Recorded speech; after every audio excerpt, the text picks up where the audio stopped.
This next episode is also about Frank Sinatra and Patsy's. And Frank Sinatra was very important to the restaurant.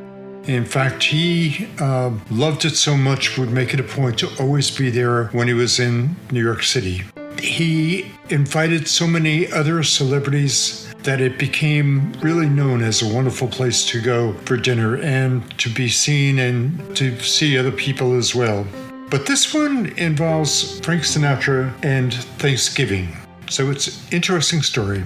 It starts off, "We're not open on Thanksgiving Day," says Joe, who's the son of Pasquale, the original owner of Patsy's. "My father always figured that was a real family day. People wouldn't want to go to a restaurant, and it gave our family a day off too. But then there was the time we did something different.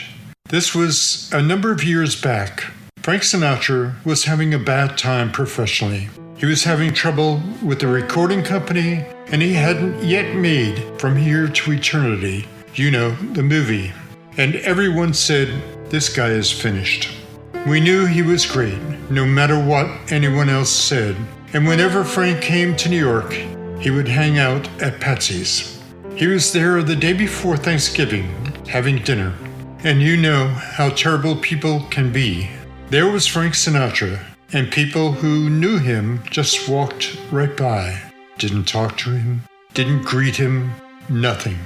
After he finished eating, Frank said to my father, I think I'll have Thanksgiving dinner here with you guys. What time are you serving? My dad looked at Frank and understood how alone he felt. He could have told him, Frank, the restaurant was closed, but you're invited to come home to dinner with us. But he knew that would hurt Frank's pride. So he just said, 3 o'clock, Frank. We're serving dinner at 3. Great, Frank said. Book me a table. I must have come out of the kitchen at that particular point. This is Joe, the son. And my father gave me this look and said, Frank is having Thanksgiving dinner at the restaurant tomorrow. Great, I said. What time? 3 o'clock, my father said. You better mark it in the book. I went behind the counter and got out the reservation book and opened it up. Of course, there was nothing written on the page, but Frank couldn't see that. And I wrote his name in and closed the book. So what are you going to make me, Joe? Frank asked. Anything but turkey. How about a nice brillantini of chicken with spinach stuffing? I asked. Sounds great, Frank said. I'll see you guys tomorrow.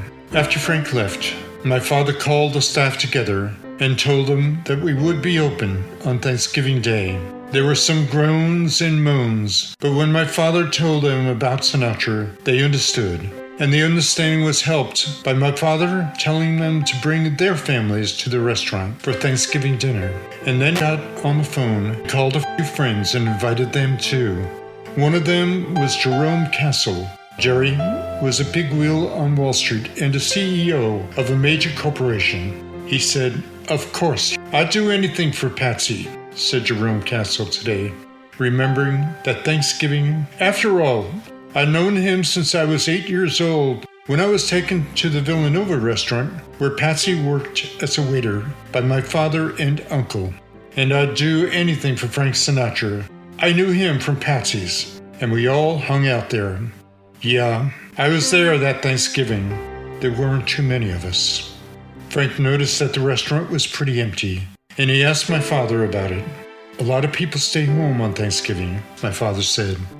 I guess Frank found out about that dinner later on, but he never said anything about it, and neither did we.